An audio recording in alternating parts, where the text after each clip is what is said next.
வணக்கம். Vinex class அகாடமியிலேருந்து PGTRB education சைக்காலஜியோட யூனிட் 6ஓட வீடியோஸ் பார்க்கலாம். யூனிட் 6 என்ன அப்படின்னா நுண்ணறிவு மற்றும் ஆளுமை. முதல் கேள்வி பாருங்கள். தன்மை சோதனைகளில் ப்ரொஜெக்டிவ் டெக்னிக்கில் உதாரணம் கீழ்கண்டவற்றில் எது அப்படின்னு சொல்லி கேட்டிருக்காங்க. நம்ம லாஸ்ட்டாக யூனிட் 5லே பார்த்தோம். ப்ரொஜெக்டிவ் டெக்னிக் அப்படிங்கிறது தமிழ்லையும் இங்கிலீஷ்லேயும் சேர்த்து பார்த்துக்கோங்க.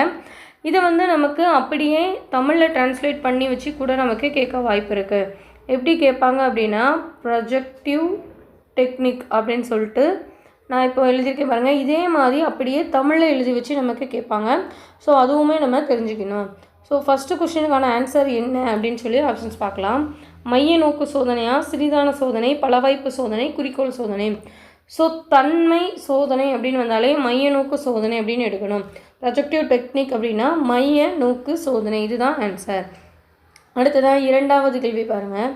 மாணவர்களின் உளவியல் தேவைகள் அதிகம் இருக்கும் வயது நிலை எது? ஓகேவா, மாணவிகளுக்கு அதிகமாக சைக்காலஜி ரிலேட்டடாக எப்போ நம்ம அந்த கவுன்சிலிங் கொடுக்கணும் அப்படிங்கிறதோட ஏஜ் எது அப்படின்னு சொல்லி கேட்குறாங்க.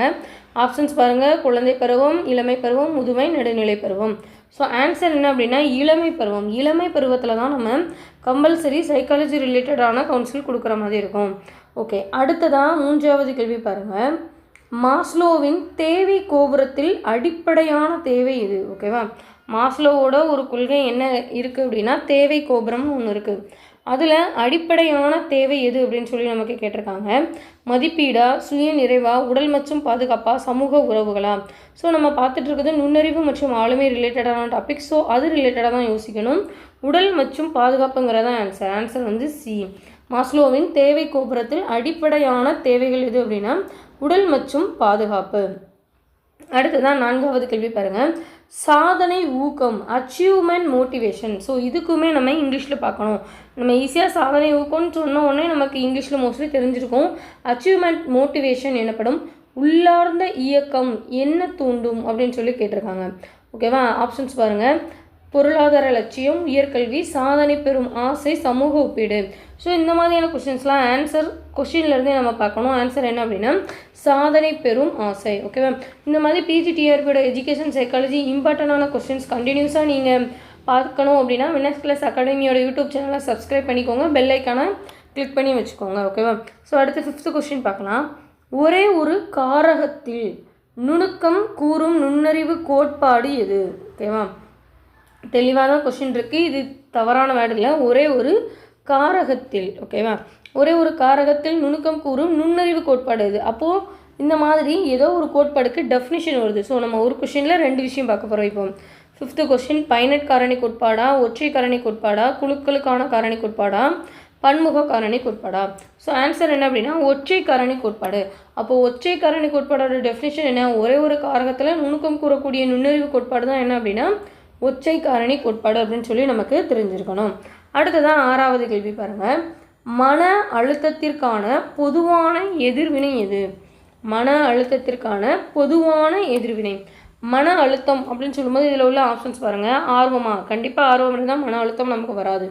பாதுகாப்பு உத்திகள் மேபி இருக்கலாம். சுய ஒழுக்கம், ஓகேவா, இதுவும் மன அழுத்தத்தில் இருக்கலாம். விகிதமான உணர்வு, இது கண்டிப்பாக இருக்காது. ஓகேவா, ஸோ இந்த 2 ஆப்ஷனில் எதுனா மன அழுத்தம், நம்ம பாதுகாப்பான உத்திகள் நமக்கு கண்டிப்பாக அதில் கண்டிப்பாக இருக்காது. அப்படி தானே? சுய ஒழுக்கங்கிற விஷயத்துலலாம் மன அழுத்தம் அப்படின்னு சொல்லும்போது எதிர்வினை தான் நம்ம பார்க்குறோம். நேர்வினை அப்படின்னு சொல்லும்போது அது சுய ஒழுக்கமாக இருக்கலாம். ஆனால் எதிர்வினைன்னு சொல்லி பார்க்கும்போது நமக்கு ரிலேட்டடான பாதுகாப்பு உத்திகள் நம்மளை சுற்றி இருக்காது. இப்போ நம்ம ஒரு ஸ்ட்ரெஸ்ஸாக டிப்ரெஷனாக இருக்கும், அது ஒருத்தவங்கிட்ட ஷேர் பண்ணுறோம் அப்படின்னா அவங்க நமக்கு என்ன செய்வாங்க அப்படின்னா இப்போ நம்ம நல்லா இருக்கணும்னு நினைக்கிறவங்க கண்டிப்பாக நம்மளோட சுச்சுவேஷனுக்கு ஆறுதல் சொல்லுவாங்க. இதே இன்னொருத்தவங்க, அதாவது நம்ம இந்த மாதிரி ஸ்ட்ரெஸ்ஃபுல்லாக ஒரு பீஸ்ஃபுல் இல்லாமல் ஒரு மனநிலையில் இருக்கும்போது சொல்கிறோம், அவங்களுக்கு நம்ம இப்படி இருக்கிறது பிடிக்கல அப்படின்னா அவங்க நம்மக்கிட்ட நெகட்டிவ் தாட்ஸ் தான் கொண்டு கொடுப்பாங்க. ஸோ அந்த மாதிரி எதிர்வினை எது அப்படின்னா பாதுகாப்பு உத்திகள் அப்படின்னு சொல்லிட்டு இருக்கும். ஓகேவா, அடுத்தது வழிகாட்டலின் நோக்கம் என்ன? ஒரு ஸ்டூடெண்ட்ஸுக்கு நம்மளோட வழிகாட்டல் நோக்கம் என்ன மாதிரி இருக்கும் அப்படின்னு சொல்லிட்டு கேட்குறாங்க. ஆசிரியர் தேர்வா, மாணவருக்கு ஆலோசனை வழங்குதலா, பாடத்தை படிக்க வேண்டாம் அப்படின்னு சொல்லி கூறுறதா, கட்டாயமாக தேர்வுக்கு செல்வதா? ஓகேவா, ஸோ நம்ம வழிகாட்டலின் நோக்கம் என்னவாக தான் இருக்கும்? மாணவருக்கு ஆலோசனை வழங்குறதா தான் கண்டிப்பாக இருக்கும். இந்த மாதிரி கொஸ்டின்ஸ் ஆப்ஷன்ஸ் பார்க்கும்போதே நமக்கு தெரியும். ஓகேவா, அடுத்ததான் 8வது கேள்வி பாருங்கள். மனநல சோதனையோட முக்கிய நோக்கம் என்ன? ஓகேவா, இது என்ன சோதனை அப்படின்னு சொல்லி பாருங்கள். மனநல சோதனை. மனம் எப்போவுமே எப்படி இருக்கணும்? நல்லா இருக்கணும். ஸோ மனநலம் நல உறுதி, அதுதான் ஆன்சர். ஓகேவா, மனநல சோதனையோட முக்கிய நோக்கம் என்ன அப்படின்னா நல உறுதி. அடுத்ததாக 9வது கேள்வி பாருங்கள். ஹிப்போகிராட்டஸ் வகைப்படுத்துதல் எதனை சார்ந்தது? ஆப்ஷன் ஏ பாருங்கள், உடல்நிலை, மனநிலை, தன்மை வகைகள், கல்வித்திறன். ஸோ நம்ம நுண்ணறிவு ஆளுமை படிக்கும்போது ஒரு 4-5 அறிஞர்களை தான் பார்ப்போம். ஸோ அந்த அறிஞர்களை பற்றின ரிப்பீட்டடான கொஸ்டின்ஸ் எல்லாம் நிறைய கொண்டு வந்திருக்கும். ஸோ அதெல்லாம் நோட் பண்ணிக்கோங்க. நுண்ணறிவுன்னு சொல்லி வரக்கூடிய இடத்துல எந்த அறிஞர்கள் மட்டும் வருவாங்க? முடிஞ்ச வரை நம்ம இதுவரை ஒரு 5 யூனிட் பார்த்துருக்கோம். எல்லா யூனிட்லையுமே கண்டிப்பாக எல்லா அறிஞர்களையுமே நம்ம கொஸ்டின்ஸாக தான் போட்டுட்ருக்கோம். ஸோ ஒரு நோட்டில் சின்னதாக ஹிண்ட்டாக, ஒரு பேஜில் 1/2 பேஜ் கூட போதும், சின்னதாக ஹிண்ட்டாக யூனிட் 1ல் எந்த அறிஞர் மட்டும் வராங்க, யூனிட் 2ல் எந்த அறிஞர் மட்டும் வராங்க, அப்படியே யூனிட் 6 வரை பார்த்தீங்கன்னா உங்களுக்கு அதுவே ஒரு கிளாரிஃபிகேஷன் கிடச்சிடும். ஸோ இவங்கன்னா இவங்க இதில் தான் வருவாங்க. ஸோ அது ரிலேட்டடாக கொஸ்டின் வரும்போது அந்த ஆப்ஷன்ஸில் அவங்க என்ன மாதிரி அவங்களோட டெஃபினிஷன் இருந்திருக்கு சின்னதாக நம்ம நோட் பண்ணால் கூட போதும், நம்மளால் ஈஸியாக அண்டர்ஸ்டாண்ட் பண்ண முடியும். ஓகேவா, ஸோ இதில் பாருங்கள், ஹிப்போகிராட்டஸை வகைப்படுத்தல் எதனை சார்ந்தது அப்படின்னா ஆன்சர் வந்து 9th சி, தன்மை வகைகளை சார்ந்தது தான் அவரோட வகைப்படுத்துதல். அடுத்ததாக 10வது கேள்வி பாருங்கள். கற்றலில் பெரும்பாலும் ஆலோசனை வழங்குபவர் யாராக தான் இருப்பாங்க? வழிகாட்டியாக தான் இருப்பாங்க. ஓகேவா, கற்றலில் பெரும்பாலும் ஆலோசனை வழங்குறவங்க வழிகாட்டி தான். அதெல்லாம் ரீட் பண்ணோன்னு நமக்கு தெரியுது. அடுத்தது பாருங்கள், உளவியல் கலந்துரையாடல் எதற்கு பயன்படுகிறது? உளவியல் கலந்துரையாடல். உளவியல்னு நுண்ணறிவு மற்றும் ஆளுமை லெசனில் படிக்கும்போது நமக்கு அது எல்லாமே மனநலம் சார்ந்தது தான். ஓகேவா, ஸோ மனநல மேம்பாடு தான் நமக்கு உளவியல் கலந்துரையாடல் பயன்படுது. ஸோ 12வது கொஸ்டின் பாருங்கள். குணநலன்கள் என்பது எதை சார்ந்தது? முன்னாடி பார்த்தது உளவியல், இப்போ பார்க்குறது 12வது கேள்வி வந்து பார்க்குறது குணநலன். குணநலன் அப்படின்னு சொல்லும்போது உடல் அமைப்பா, ஈக்யூ அளவீடா, தன்மை பண்புகளா, கல்வி உதவியா? இதுலேயும் நமக்கு தெரிஞ்சுட்டு பார்த்தோன்னே தெரியுது தன்மை பண்புகள். எதனால் ஆப்ஷன்ஸ் எல்லாம் இவ்வளோ ஈஸியாக இருக்குது அப்படின்னா நமக்கு அங்கேயுமே கொஸ்டின்ஸும் இப்படி தான் இருக்கும். நீங்கள் ப்ரீவியஸ் இயர் பிஜிடிஆரோட எஜுகேஷன் சைக்காலஜியோட கொஸ்டின்ஸ்லாம் பாருங்கள், நிச்சயமாக சின்ன வேர்டாக தான் இருக்கும். நமக்கு சிங்கிள் லைன் கொஸ்டின்லாம் இருக்கும். கூச்சு, காரணம், மேக்ஸ் ஆஃப் ஃபாலோயிங், அது அப்படிலாம் அந்த மாதிரிலாம் ரொம்ப இருக்காது. மேக்ஸிமம் மேக்ஸ் ஆஃப் ஃபாலோயிங் ஒன்று தான் இருக்கும். மோஸ்ட்லி ஃபில்லப் மாதிரி இந்த மாதிரி தான் கொடுத்துருப்பாங்க நமக்கு. ஓகேவா, ஸோ 13th கொஸ்டின் பாருங்கள். தன்மையின் வகை கோட்பாட்டில் யார் சேர்க்கப்படுகிறார்? ஓகேவா, முன்னாடியே பார்த்தோம் வகைப்படுத்தலில் தன்மை கோட்பாடை சொன்னது யாருன்னு சொல்லி பார்த்தோம். இப்போ 13வது கேள்வியில் தன்மை வகைப்பாட்டு கோட்பாட்டில் யார் சேர்க்கப்படுதாங்கன்னு சொல்லி கேட்டிருக்காங்க. யூங் அப்படிங்கிற ஒரு அறிஞர் தான் அதில் சேர்க்கப்படுறாங்க அப்படின்னு சொல்லிட்டு ஆன்சர். ஓகேவா, அடுத்ததாக 14வது கேள்வி பாருங்கள். தன்மை சோதனைக்கான ஒரு உதாரணம் எது?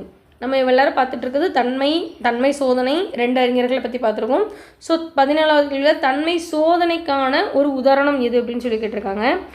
ஆர்பி காட்டலின் 16BF அப்படிங்கிறது தான் தன்மை சோதனைக்கான ஆன்சர். ஓகேவா, ஸோ இந்த மாதிரியான கொஸ்டின்ஸ்லாம் இம்பார்ட்டன்ட். ஸோ இதெல்லாம் நோட் பண்ணி வச்சுக்கோங்க, முடிஞ்சால் எழுதி வச்சுக்கோங்க, இல்லை உங்களுக்கு ஞாபகம் வரல அப்படின்னா மனப்பாடம் பண்ணி வச்சுக்கோங்க. ஓகேவா, தன்மை சோதனைக்கான உதாரணம் 16BF, காட்லின் 16BF அப்படின்னு சொல்லி ஞாபகம் வச்சுக்கோங்க. அடுத்ததாக 15வது கேள்வி பாருங்கள்.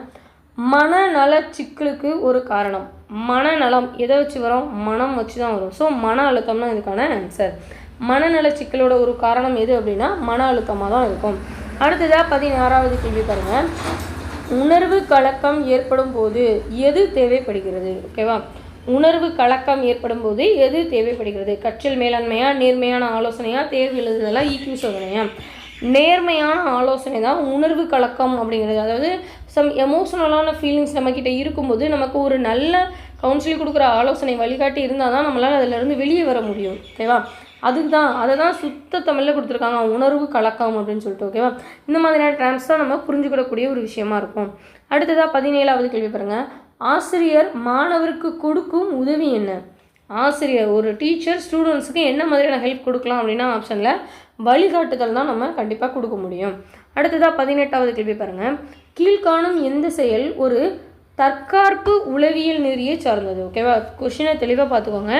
தற்காப்பு உளவியல் நெறியை சார்ந்தது அப்படின்னு உணர்வுகளை ஏற்குமா, மறுக்குமா, பகிர்வதா, பரிசீலித்தலா? ஓகேவா, தற்காப்பு உளவியல். நம்ம ஒரு கவுன்சிலிங் கொடுக்குறோம் அப்படின்னா நம்ம அவங்கக்கிட்டேருந்து என்ன எதிர்பார்ப்போம்? ஃபஸ்ட்டு அவங்க நம்மகிட்ட ஷேர் பண்ணணும்னு தான் எதிர்பார்ப்போம். ஓகேவா, ஸோ அவங்க சொன்னால் தான் நம்ம அவங்க என்ன மாதிரியான ரிலேட்டடில் ஸ்ட்ரெஸ் ஆகிருக்காங்க, அதுக்கு ரிலேட்டடாக நம்ம என்ன மாதிரியான கவுன்சிலிங் கொடுக்கலாம்னு அப்போ தான் நமக்கு தெரியும். ஸோ இந்த மாதிரியான கொஷின்லாம் கொஞ்சம் லாஜிக்கலாக யோசிச்சாலும் நமக்கு ஆன்சர் கிடச்சிரும். ஓகேவா? ஸோ 18வது கொஷின்ஸ்க்கு ஆன்சர் வந்து சி. ஓகேவா? சாரி 18வது கொஸ்டின், கீழ்காணும் எந்த செயல் ஒரு தற்காப்பு உளவியல் நெறியை சார்ந்தது அப்படின்னா உணர்வுகளை மறுக்கும். ஓகேவா?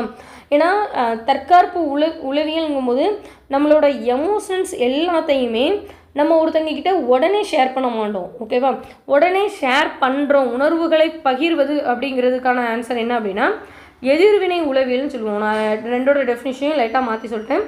ஸோ எதிர்வினை உளவியல் அப்படின்னு சொன்னால் தான் உணர்வுகளை பகிர்வது அப்படின்னு சொல்லிட்டு வரோம். ஆனால் உணர்வுகளை மறுக்கும் அப்படின்னு சொல்கிறது என்ன அப்படின்னா தற்காப்பு உளவியல். ஓகேவா? ஸோ கரெக்டாக நோட் பண்ணிக்கோங்க. 18வது கொஸ்டினுக்கான ஆன்சர் என்ன அப்படின்னா பி. ஓகே, அடுத்ததாக 17வது கொஸ்டின் பார்ப்போம்.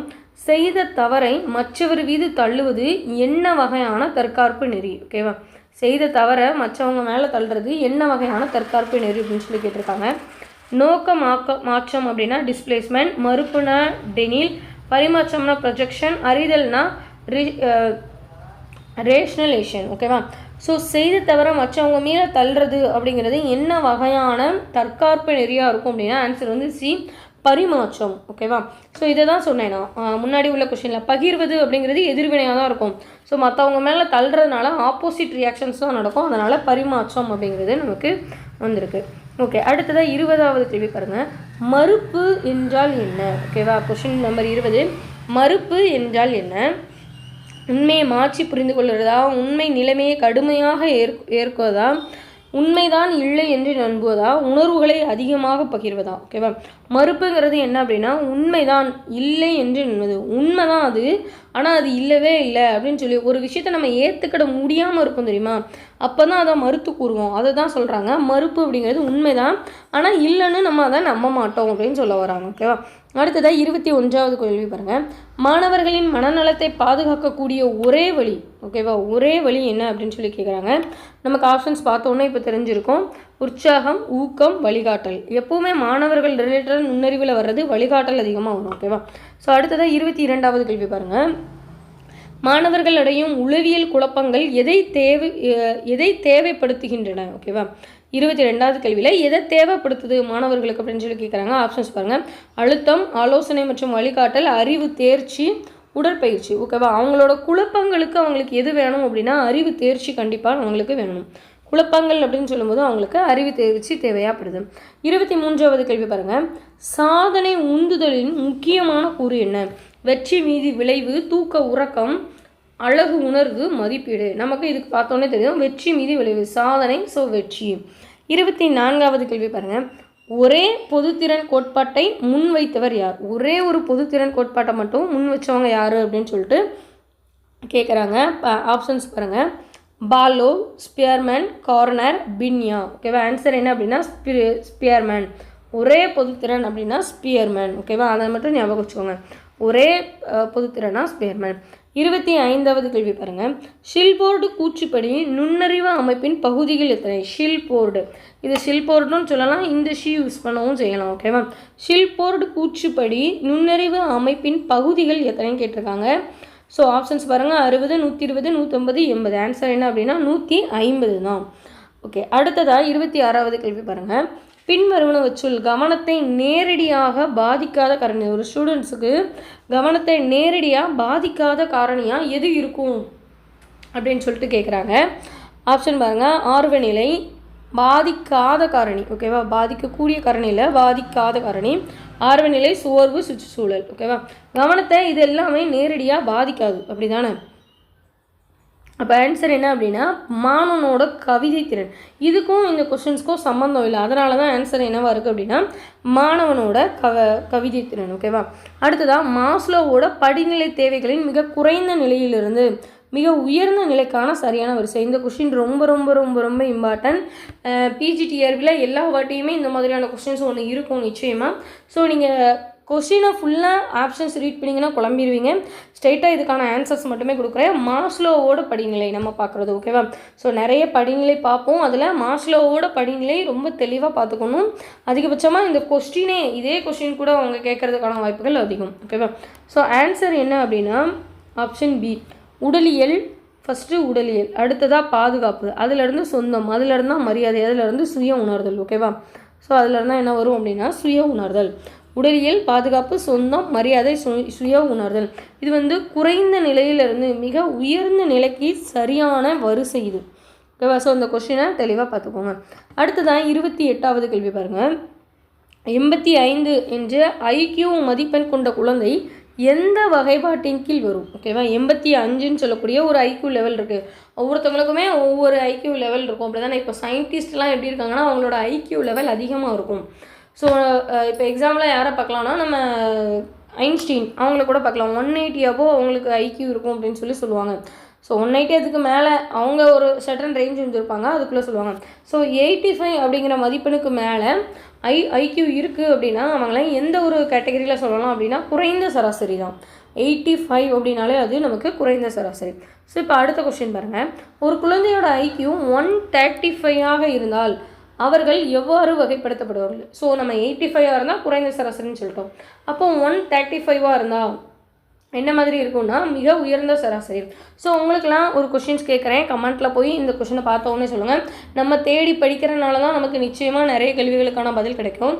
ஐக்யூவோட லெவல் இருக்குல்ல, நார்மல் பர்சனாக இருக்கட்டும் யாராக இருக்கட்டும், ஐக்யூவோட லெவல் ஹை அப்படின்னு சொல்லும்போது அது எது வரை இருக்கலாம், லோ. ஸோ இந்த ரெண்டோட சடன் ரேஞ்ச் என்ன? ஐக்யூவோட ரேஞ்சு நார்மலாக எதுலேருந்து இது வரை, இப்போ நம்ம பிபி சுகர்லாம் சொல்கிறாங்கல்ல நிறைய பேர், 80லேருந்து 120 வரை தான் இருக்கணும். அது மாதிரி ஐக்யூவோட ரேஞ்ச் எங்கேருந்து எங்கே வரை இருக்கலாம்? இந்த கொஸ்டின்ஸை இப்போ பார்த்துட்ருக்க நீங்கள் பார்க்குறீங்கன்னா போய் கமெண்டில் ஆன்சர் பண்ணுங்கள். ஸோ ஆன்சர்ஸ் பண்ணுறதை பார்த்து நிறைய பேர் அதை தெரிஞ்சுக்கவும் செய்வாங்க. இன்னொன்று தேடி படிக்கும்போது இந்த கொஸ்டின் கேட்டால் நிச்சயமாக பார்க்குறவங்கள விட தேடி படிக்கிறவங்க கன்ஃபார்ம் இந்த கொஸ்டினுக்கான ஆன்சரை போட்டுருவாங்க கொஸ்டினில், எக்ஸாமில், ஓகேவா? ஸோ அடுத்ததான் 30வது கேள்வி பாருங்கள். ஒரு மாணவர் வெளியிலிருந்து வரும் சத்தத்தை புறக்கணித்து விட்டு ஆசிரியரின் விரிவுரையை கவனமாக கேட்பது எதற்கான எடுத்துக்காட்டு? ஸோ இது நம்ம எல்லாருக்குமே ரிலேட்டடாக தேவைப்படக்கூடிய ஒரு கொஷின் தான். ஏன்னா நம்மளுமே டீச்சர்ஸ் முன்னாடியே கிளாஸ் எடுக்கும்போது வெளில தான் சத்தம் வந்தால் நம்மளோட கவனம் சிதறி நம்ம வெளில தான் பார்ப்போம். ஸோ வெளில பார்க்காம நம்மளோட ஆசிரியர் என்ன சொல்ல வராங்கன்னு கூர்ந்து கவனிக்கிறது எதுக்கான எடுத்துக்காட்டுன்னு கேட்டிருக்காங்க. ஸோ ஆப்ஷன் பாருங்கள். நீடித்த கவனமாக, பிரிக்கப்பட்ட கவனமாக, தேர்ந்தெடுத்த கவனமாக, தன்னிச்சையற்ற கவனமாக? ஸோ தேர்ந்தெடுத்த கவனம். ஏன்னா அவங்க ஒரு ஸ்டூடெண்ட்டு தான் என்ன ஃபீல் பண்ணுறாங்கன்னா வெளியில் இருக்க கவனத்தை நம்ம பார்க்கக்கூடாது, உள்ள டீச்சர்ஸ் என்ன சொல்கிறாங்க, என்ன இன்ஸ்ட்ரக்ஷன் கொடுக்காங்க, இதை தான் நம்ம கவனிக்கணும் அப்படின்னு நினச்சிட்டு ஸோ பார்க்குறாங்க. ஸோ நம்ம பாருங்கள், நம்ம வினெக்ஸ் கிளாஸ் அகாடமிலேருந்து ஒரு 30 கேள்வி கண்டிப்பாக இம்பார்ட்டண்ட்டாக வரும் அப்படின்னு சொல்லக்கூடிய ஒரு 30 கேள்விகளை நம்ம எளிமையாக ஒரு 20 நிமிஷத்தில் பார்க்குறோம். ஸோ வள கொலன்னு சொல்லி நிறைய பேசாமல் ஷார்ட்டாக உங்களுக்கு என்ன தேவையோ அதை மட்டும் கொண்டு வந்து பேசுகிறோம். ஸோ அதனால் ஒரு 20 நிமிஷம் ஒதுக்கி நீங்கள் இந்த 10 யூனிட் பார்த்தா கூட போதும். இதிலேருந்து இந்த எக்ஸ்ப்ளனேஷன்லேருந்தும் நிறைய கேள்விகள் வரலாம், நம்ம கேட்ட கொஷின்ஸுமே நிறைய வரலாம், நமக்கு அதோட டெஃபினிஷன்ஸ் என்னன்னு தெரிய போகுது. ஸோ வினெக்ஸ் கிளாஸ் அகாடமியோட யூடியூப் சேனலை கம்பல்சரி எல்லாருமே சப்ஸ்கிரைப் பண்ணி வச்சுக்கோங்க. ஏன்னா நீங்கள் சப்ஸ்கிரைப் பண்ணால் தான் அடுத்தடுத்த வீடியோஸ் அப்டேட்டட் உங்களுக்கு கண்டிப்பாக வரும். நோட்டிஃபிகேஷன்லேயே ஆல் கிளிக் பண்ணி வச்சுக்கோங்க. அப்போ தான் அடுத்த நோட்டிஃபிகேஷன் பிஜிடிஆர்பியோட எஜுகேஷன் சைக்காலஜி வரும்போது உங்களுக்கு அது தெரியும், ஓகேவா? நன்றி, வணக்கம்.